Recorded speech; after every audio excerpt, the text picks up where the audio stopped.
To what we were talking about at the top of the hour, though, the Australian Defence Force set to undergo what's described as the largest expansion in 4 decades, 18,500 extra personnel being added between now and 2040. A large number, we're told, will specialise in cyber capabilities as well as space technology. It comes amidst this backdrop, obviously, of the invasion of Ukraine and more tensions in Asia Pacific. For more on this, let's bring in Professor Peter Leahy. He's a former Chief of Army. Thanks very much for your time. I guess just your overall take, it's described as a surge, but it's an increase over a long period of time. What's your take on this announcement, what we know of it so far? Good morning, Tom. I think it's a necessary increase in the size of the Defence Force. If we look at the changing nature of war and conflict, we're talking now about hybrid war or grey zone warfare. And a lot of the areas in that are cyber. We know that there's an increasing need to secure space. There's a whole range of other activities, and we talk about war and the economic zone and sanctions and so on. So it's no longer just a requirement for frontline troops, which we've tended to rely on. We need to expand, and part of that is cyber warriors. The Australian Signals Directorate is growing. We know that they both have a defensive capability for the Australian public in general, but they also have and recently announced offensive capability. So we need people to work in there. And just simply, if you do the sums on submarines, eventually we'll get new submarines, and they require more people. They're bigger submarines, and I think of this increase we're talking about, the Navy will get about, I think it's well over 1,000 extra people to man the submarines. We're getting new capabilities. So this is necessary. I think it's achievable.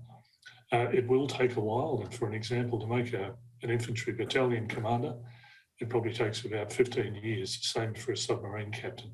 So we need to start now, and we need to get ready for what we're hearing from both the federal government, the Prime Minister in his Lowy speech, but also Mr Albanese, who's going to make a foreign policy speech to Lowy today. We need more capabilities. The geostrategic position is more fraught, and we need to be able to look after ourselves. Yeah, so that speech coming up in about an hour. So when we talk about the major expansion coming in cyber, you've pointed out this is needed. This is, where a lot of wars in the future might be won or lost. The temptation is to feel safer, though, with troops, the old school troop that keep us safe.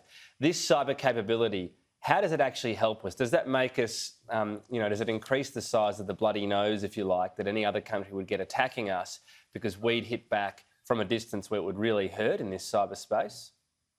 Well, there is that deterrent impact that it has, but I think the other thing that we need to think about is that, and I have an image, I talk to my students about this, if you imagine what was happening in the Second World War, where Britain was bombing German railway junctions and factories where they were making ball bearings. Well, we just turn the factory off. You turn the railways off. You do a range of things like that. You shut down banking systems, and we're seeing some of that being applied against Russia in Ukraine at the moment. And that's a much more effective and more impactful way than just carrying out these huge bombing campaigns. It's not only in cyber, a whole range of other activities that need to be increased. And so necessary for the deteriorating geostrategic situation and for the change in the nature of warfare and the nature of capabilities that we're acquiring. Anthony Albanese is hitting back at the government today in, the sort of standard leaked excerpts of his speech. It's particularly about new projects that have actually been delivered. So let's take subs. We know Labor did it in office and didn't make progress, but ultimately, 9 years into the coalition, for various reasons, they've made no progress either. Is that a fair criticism? I wouldn't ascribe responsibility to any particular political party. I think they're all responsible. If I think back to the 2009 white paper, the budget lasted about a month for that. We've seen diminishing budgets. We're now seeing an increase in budgets. So I think that all political parties, given the changing security environment, the fact that we appreciate there won't be as much warning time, all political parties need to get together and really work to increase our capabilities.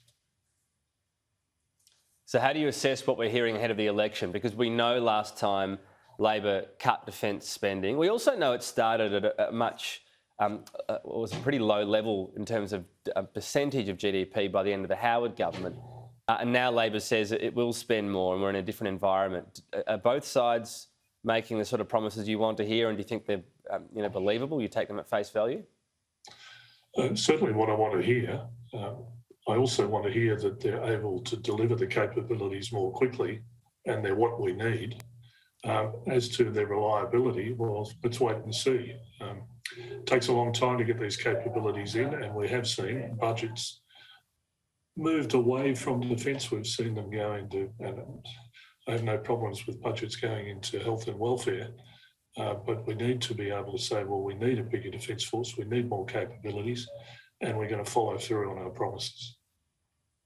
All right, just finally and briefly, the capability on subs is such a big talking point. What about some form of Collins class, even if it's a new form of Collins class as a stopgap?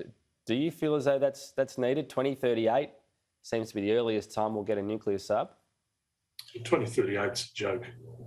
I say that so much could have happened by then that we just won't be ready. So we need some form of capability. I'd like to see us really pick out some unique capabilities. We're talking about underwater unmanned vessels and so on. Why aren't we putting a bit of thought and effort and maybe some money into there? And we might find that we don't need so many submarines manned up to such a large extent. And I think the same thing applies. We're looking at missiles. Well, the aircraft we're getting at the moment, I've said a few times, they're probably the last manned aircraft we're going to get. So let's, in this time that we really don't have, let's look for some unique, really high technology solutions and start to apply them. All right. Interesting thought you're contributing there, Peter. I always appreciate your time.